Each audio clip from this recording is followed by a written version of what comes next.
¿Estás viviendo un cambio profesional en tu vida? ¿Estás en una etapa de transición laboral? ¿Reinventarse o perder relevancia? Ese es el título de esta entrevista. Claves para que directivos en un mercado laboral se puedan llegar a transformar. ¿Estás verdaderamente listo para reinvertirte? Para profundizar en estos temas tenemos hoy un invitado especial, Iñaki Alcaraz. ¿Cómo estás, Iñaki? ¿Qué tal, Julio? Muchas gracias. ¿Está bien el foco que he planteado? Está perfecto. La verdad es que en el entorno en el que nos ha tocado vivir a estas alturas de la película, como digo yo, y ya cuando peinamos canas, o por lo menos las mostramos, el gran reto es ese, ¿no? Es sentirse destacado. Y digo sentirse porque muchas veces es un problema de actitud para transformar esa experiencia que tenemos, ¿no? Y esa trayectoria tan enorme después de tantos años trabajando pues, para otras empresas o para nosotros mismos, y en los que te cambian las reglas del juego y te toca tener una actitud en la que tienes que volver a empezar, ¿no? Entonces hay que sentirse relevante. Y con el paso cambiado muchas veces. Totalmente. O sea, ya lo vivimos durante la pandemia, ¿no? En la que, bueno, de alguna forma pues dejamos de tener relaciones personales y presencialismo en las organizaciones y en las empresas y pasamos a tener que relacionarnos en un entorno digital.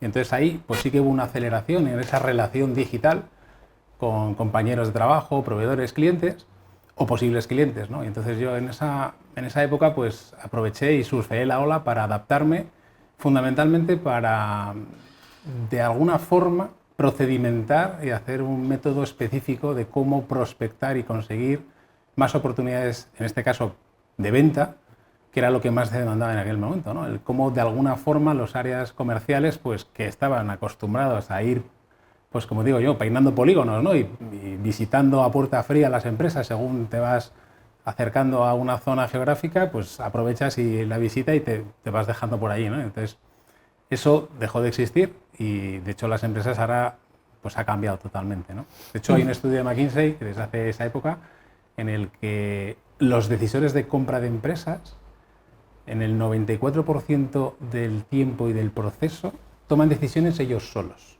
Eso significa que solo tenemos una capacidad de influencia en un 6% del proceso y además con un mínimo de 11 interlocutores durante el proceso de la venta. ¿Eso qué significa? Que necesitas ser relevante para que las personas que toman decisiones para contratarte, bien tú como producto por ser un potencial empleado, o bien porque le estás proveyendo de algún tipo de servicio, pues necesitas de alguna forma destacar y ser relevante. Porque tenemos una actitud de comprador Amazon. O sea, todos ahora mismo lo que hacemos es, antes de tomar cualquier decisión de compra, es bichear. Investigamos, vemos las referencias, vemos los views, ¿no? Cualquiera, antes de ir a algún restaurante, pide referencias. Y aunque no sea digital, pues de alguna forma pregunta, oye, ¿has ido a este sitio o qué restaurante me recomiendas, ¿no? O incluso para ver películas, ¿no? Oye, ¿esta película me la recomendarías o qué película me recomiendas, ¿no? Y eso es una referencia y es una influencia. Entonces, yo creo que el reto es convertir y transformar esa experiencia en influencia. Pedro, permíteme que cuente una historia. Venga. Mi madre tenía un pajarito en casa, en una jaula, duró casi 19 años. Yo estaba tremendamente frustrado. Me daba tantísima pena ver a aquel pajarito ahí metido. Y insistí, mamá, déjale salir, déjale que se vaya, déjale vivir en libertad. Y mi madre me dijo, hijo, no es posible, porque si le abro la puerta no va a saber volar y el gato se lo va a acabar comiendo. Me da la sensación de que Iñaki Alcaraz es de esas personas que enseña a los pájaros a volar.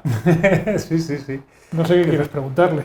Pues yo te quería hacer un comentario sobre algo que llevo escuchando durante un tiempo bastante, sobre todo con la presencia en redes y demás, ¿no? Que al final dicen que, bueno, que la presencia es lo primero, ¿no? Hay que estar ahí, pero que lo importante es la visibilidad, ¿no? Entonces, ¿qué es lo que tiene la visibilidad que todo el mundo la quiere? Pues mira, Pedro, te diría que lo importante y lo primero no es la visibilidad. Lo importante y lo primero es tu posicionamiento. Entonces, el posicionamiento de uno mismo parte primero por un profundo conocimiento intrínseco. Es decir, necesitamos saber quiénes somos, quién es uno, para luego saber qué es lo que te gustaría, dónde tendrías que estar, ¿no? Y yo trabajo, porque este programa que va de mentoría, pues trabajo mucho esa mentorización, que aunque yo no soy mentor de alguna forma oficial, ¿no? o certificado, pero de alguna forma, pues, aunque no tenga el carnet de conducir, y dicho sea de paso, también conduje coches antes de tener el carnet, pues lo que tratamos de identificar, ¿no? entre los clientes con los que trabajo o sus negocios es dónde está ese posicionamiento. Ese posicionamiento se trabaja con una herramienta de la cultura japonesa que es el Ikigai. Es decir, entre tus pasiones, qué es lo que a ti te fluye y lo que tú necesitas de alguna forma que te da esa felicidad de, en mi caso, por ejemplo, son procesos creativos, dibujar y bueno, diferentes herramientas en las que me permiten de alguna forma desarrollarme, ¿no? Pero hay personas que necesitan otro tipo de pasiones, ¿no? Que es por lo que también en qué tú eres reconocido, ¿no? Y qué es las personas, qué es lo que, por lo que te preguntan, ¿no? Cuando alguien piensa, ¿no? Y dices, oye, pues si tuviera que preguntarle a alguien sobre algo, ¿a quién se lo pregunto, ¿no? Entonces, esa es una de las partes fundamentales, ¿no? ¿Cuáles son tus valores? ¿Cuáles son las necesidades del mercado?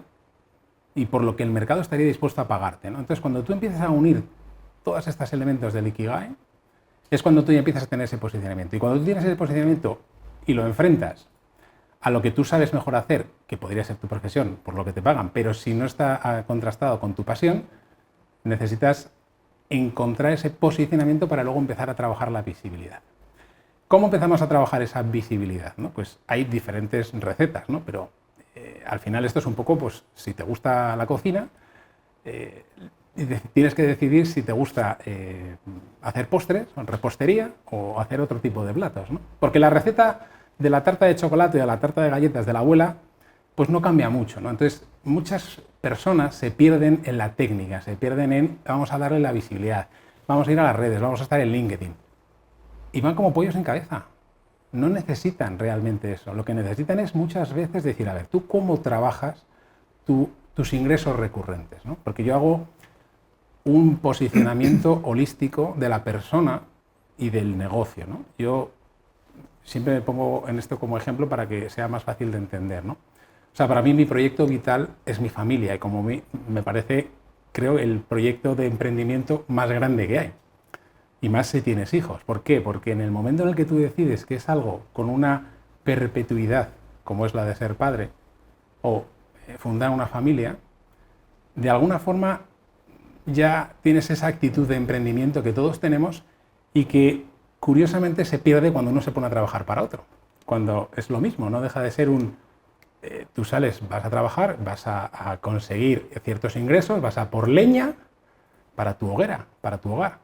No tienes por qué estar cambiando tu forma de trabajarlo. Sí, entonces, digamos que incluso la facturación, lo único que cambia ahí es cómo facturas, ¿no? Sí, si por pero honorarios o desde por... un punto de vista sostenible, porque a lo mejor, y me he encontrado con clientes que su pasión pues es más esa parte de estar en familia y disfrutar y que, bueno, pues el área o el aspecto profesional es importante, pero no es el más importante, ¿no?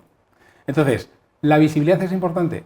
Por supuesto que sí, sobre todo cuando quieres ser relevante. Y después de pues, una gran trayectoria profesional en el que, bueno, de alguna forma ese seniority, esa experiencia, tienes que adaptarla a las necesidades del mercado. Y siguiendo y terminando con la parte del Ikigai es si el mercado está dispuesto a pagarte por lo que tú sabes hacer.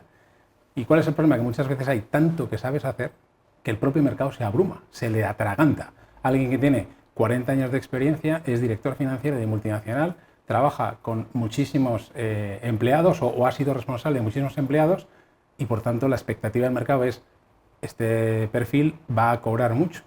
¿Cuál es el problema? Que ya no hay tanta necesidad o digamos el edadismo que existe en la industria o en el mercado laboral te obliga a que tengas que readaptarte y paquetizar o parcelar toda tu experiencia para que el mercado sí que pueda asimilarla. Tú hablas mucho de la marca personal, hablas mucho de construir una marca personal basada en valores de autenticidad, pero ¿cuáles son los errores más comunes que cometen los directivos a la hora de construir esa marca personal? Pues el primer error es no empezar, no construirla. Pensar que tu fama te precede. Tu fama me refiero a esa reputación profesional, ese tengo 35 años de experiencia, no lo necesito. Un poco naif, ¿no? Bueno, pues es curioso, pero me encuentro con muchísimos profesionales en los que, bueno, dan por hecho que lo que prefieren es ir con el escudo de la marca comercial y a pesar de tener que verse obligados a cambiar, ¿no?, y dejar de trabajar para otros porque el mercado ya no quiere contar con él, digamos, a full time, en el momento en el que se convierten como en consultores, asesores, formadores o personas que pudieran estar de alguna forma trabajando en proyectos más pequeños, siguen pensando que van a poder presentarse como, oye, pues yo soy Julio, el que trabaja en Amazon, por ejemplo, me lo invento, ¿no? Dices, no, es que ya tu apellido no es Amazon. De hecho, el posicionamiento empieza sobre todo por, y lo siento por mi madre y por las madres, porque nunca nos acordamos del segundo apellido de las personas. Muy pocas veces del primero. Y el del que siempre nos acordamos es de la empresa para la que uno trabaja. Si tú eres Julio el de Amazon, pues serás tú o el de Apple, porque me atendiste una vez que fui a la tienda de Apple y me pareciste una persona simpática o agradable y además te leí en la chapita tu nombre. Pero si no, no tengo ni por qué recordar tu nombre. Recordaré la experiencia de lo Ese bien es que un me error, el no dar visibilidad a tu... El primer error es no darse cuenta que uno lo necesita. Y el segundo error es tratar de escudarse en una marca comercial porque es más importante o piensas que va a perpetuarse más que tu propia marca personal. Cuando en el fondo lo que más recuerda a la gente es esa experiencia personal y de trato cercano que tienes con el directivo. Y ya que comentabas algo súper interesante, lo de parcializar, ¿no?, ese expertise para que el mercado, bueno, vuelva a ser, volver a ser atractivo para el mercado, ¿no? Uh-huh.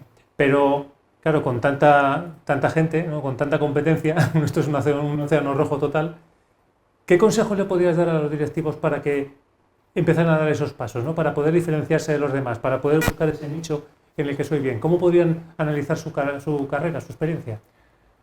Pues primero no estoy de acuerdo contigo con que sea un océano rojo, porque, no. Mira, te doy un dato. En España hay 20 millones de usuarios en LinkedIn, activos, y solo un 2% publicamos recurrentemente contenido. Hay un 98% de la gente que no hace absolutamente nada más que mirar. De vez en cuando mirar, y hay una estadística de media en todas las redes sociales que se da la regla del 99-1. ¿Vale? El 90% de la gente no hace nada, hay un 9% de la gente que alguna vez interactúa, hace un like, hace un comentario y el 1% está recurrentemente publicando. Entonces, no es que sea un océano rojo, o sea, es que las posibilidades son infinitas para diferenciarse. ¿Cómo te diferencias? Pues si 2 de cada 100 personas que están en LinkedIn son las únicas que suben al estrado y dicen lo que ellos piensan, lo que ellos opinan y cómo es su experiencia, ahí ya te estás diferenciando. Entonces, la oportunidad es enorme. ¿Cómo puedes empezar a trabajar a hacer eso? Primero, dándote cuenta que tienes que hacerlo y segundo, siendo muy disciplinado. Yo siempre le recomiendo a todas las personas con las que trabajamos juntos que la disciplina es lo único que marca la gran diferencia. Una fuerza de voluntad bien orientada, con una disciplina constante y recurrente para que tú puedas. Hombre, esto requiere un cierto trabajo, pero no centrándote en unas métricas vanidosas en las que te gustaría ser pues viral y tal, porque ahora mismo las redes sociales están totalmente infectadas, especialmente para la gente joven, en la que es mucho más fácil de alguna forma convencer, despistar, engañar, en fin, con lenguaje persuasivo y manipulador, el que tú les puedas decir, no, si tú te haces viral vas a vivir de esto. Eso no lo consigue nadie. O sea, eso, de hecho, no sé, cuenta el número de gente que se ha ido a Andorra o a otros países, a Dubái, para no pagar impuestos, que son los que realmente viven de eso. Sí, yo pongo el ejemplo de futbolistas de élite. Al final son 4. Bueno, efectivamente, son 4 y son futbolistas que ellos han trabajado duro por tener un talento innato en esto, pero que aquí las reglas del juego son diferentes, porque se trata de convertirte, eres un futbolista muy bueno, que tienes que empezar a convertirte en entrenador de fútbol. Entonces, no todos los buenos futbolistas pueden ser buenos entrenadores. Es verdad. Habrá que ver si Leo Messi se transforma en entrenador y luego tienes que ver esas buenas transiciones de gente que, bueno, me da igual empezar por uno o por otro, y a mí el fútbol me da exactamente igual, pero es muy diferente el haber sido muy bueno durante una época profesional de tu vida No a convertirte saber en- transformarte en la etapa final, ¿no? Oye, Iñaki, se habla mucho del networking como un elemento adicional a todo esto que nos estás proponiendo, pero tú haces un matiz especial en el networking estratégico. Sí, porque el networking estratégico fundamentalmente empieza por, primero, no dejar de trabajar tus contactos mientras estás trabajando. Entonces yo animo a todo el mundo que está trabajando para una organización, independientemente de la edad que tenga, que sepa cuidar muy bien sus relaciones. Yo tengo compañeros de trabajo desde hace compañeros profesionales que trabajamos juntos en diferentes empresas desde hace más de 25 años. Y me han seguido o generando oportunidades o dándome trabajo, y eso son cosas que solo cuidas a lo largo del tiempo. O bien porque has dejado cambiadas, pero siempre mantener un poco el contacto. Hay una parte que eso es bastante lógica, hay veces que dices, pues, no tiene mucho sentido, pero mientras estás trabajando, tú tienes que hacer...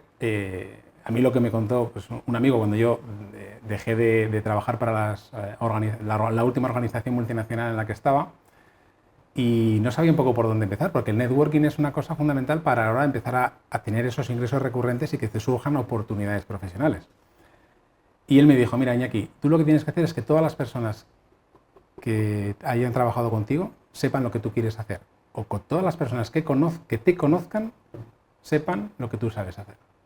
Entonces, claro, ahí el reto era decir, bueno, yo en ese momento tiré de móvil y que podría tener a lo mejor 200 personas a las cuales podía hacer una llamada, mandar un mensaje y decirle, oye, nos vemos, te voy a contar, esto es lo que quiero hacer.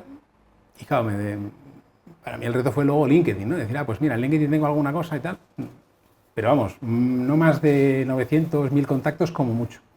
Y además todos muy endogámicos, muy de la red, muy de a lo que yo me dedico, que es marketing y ventas, ¿no? Y dije, pues esto tengo que cambiarlo, ¿no? Entonces, ¿por dónde empecé? ¿No? Pues en ese momento, que además justo acababa de terminar un programa de desarrollo directivo en el IES, empecé a tirar de los alumnis y de las personas que también habían estudiado donde yo estuve, ¿no? Entonces creo que es un muy buen consejo para las personas que nos estén viendo, en el que trabajen en paralelo su networking presencial, cercano, pero que empiecen a trabajar su networking digital, porque aunque no te conozcas, nunca sabes con quién te vas a volver a reencontrar. Y de hecho, pues mira, hace un momento le comentaba a Ana que somos contactos de LinkedIn desde el 2019. Y aunque las conversaciones que tuvimos, pues ella estaba en el sector de la industria tecnológica y yo en ese momento estaba pues muy relacionado con temas de oportunidades para esa industria, ¿no?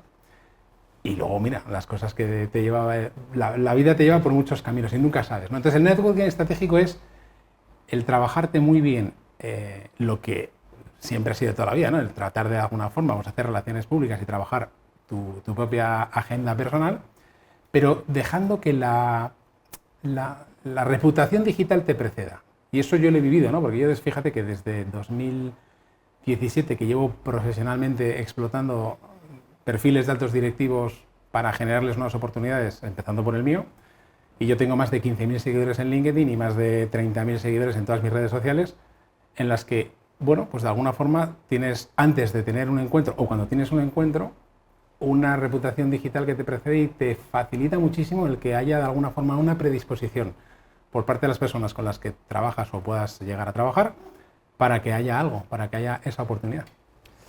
¿Qué sería lo primero, Iñaki? Lo primero que le dirías a esa persona que no sabe muy bien cómo por dónde empezar, qué puedo empezar a hacer, y decir, bueno, empieza por aquí, ¿no? Para que tú mismo también de alguna forma te evalúes, ¿no? Te digo, Pedro, la primera pregunta que yo hago a todas las personas con las que empiezo a trabajar es ¿cómo andas de tus finanzas? ¿Y eso qué significa? ¿Cuántos años de libertad financiera tienes manteniendo tu ritmo actual de ingresos y tu ritmo actual de gastos? Eso se mide en años. Contando con todo tu patrimonio, contando con los gastos de la universidad de tus hijos, contando con los viajes, todo. Porque al final dices, oye, pues mira, mi familia, que es el proyecto inicial, o el primario para mí, pues yo sé lo que necesita comer al año, entre todo lo que necesita, incluidos los impuestos. Porque hay veces que la gente ni siquiera se da cuenta de eso, ¿no? Y hay errores que incluso los autónomos cuando empezamos en los que te dicen muy claramente, oye, el IVA no es tuyo y tal, y te conviertes, tú como autónomo lo primero que haces es convertirte en recaudador de impuestos. Entonces hay una parte fundamental de haz tus números. Entonces, una vez que tú ya sabes cuántos años tienes para empezar a jugar a las empresitas, porque ahora ya no es una empresa grande la que te sustenta y te mantiene, Ahora eres tú y lo que tú seas capaz de conseguir en los próximos años.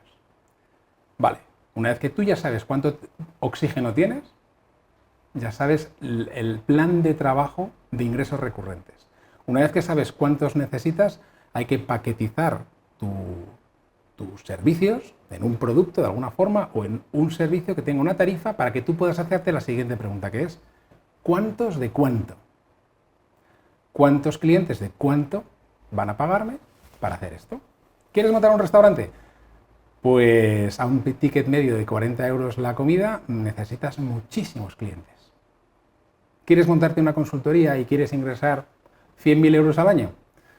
Pues ya sabes, ¿quieres trabajar un mes al año o quieres trabajar 12? Eso es fácil, ¿no? O sea, al final es trabajar un plan de negocio muy personalizado y sobre eso empezar a definir claramente. El siguiente paso sería ya un plan estratégico de marketing y de ventas para que ellos sepan cómo trabajarlo. Y eso pasa fundamentalmente por la visibilidad.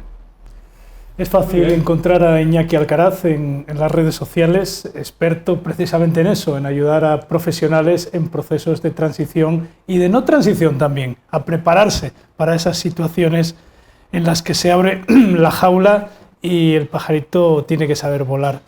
Iñaki, nos gusta terminar estas entrevistas con una frase, con una reflexión. Algo que nunca se le olvide a las personas que te están escuchando. Pues mira, la frase no es mía, es de Séneca, da igual hacia dónde sople el viento si sabes hacia dónde quieres ir, ¿no? Entonces, la metáfora del pájaro me gusta, pero a mí me gusta mucho más quizás la del profesor de golf, ¿no? Yo me siento más un profesor de golf en el que yo no puedo dar los golpes por mi cliente, ¿no? Es mi cliente el que tiene que saber cómo dar el swing, qué palo elegir, cómo leer bien el campo, cuáles son las dificultades y el objetivo que consigue en cada uno de los golpes, ¿no?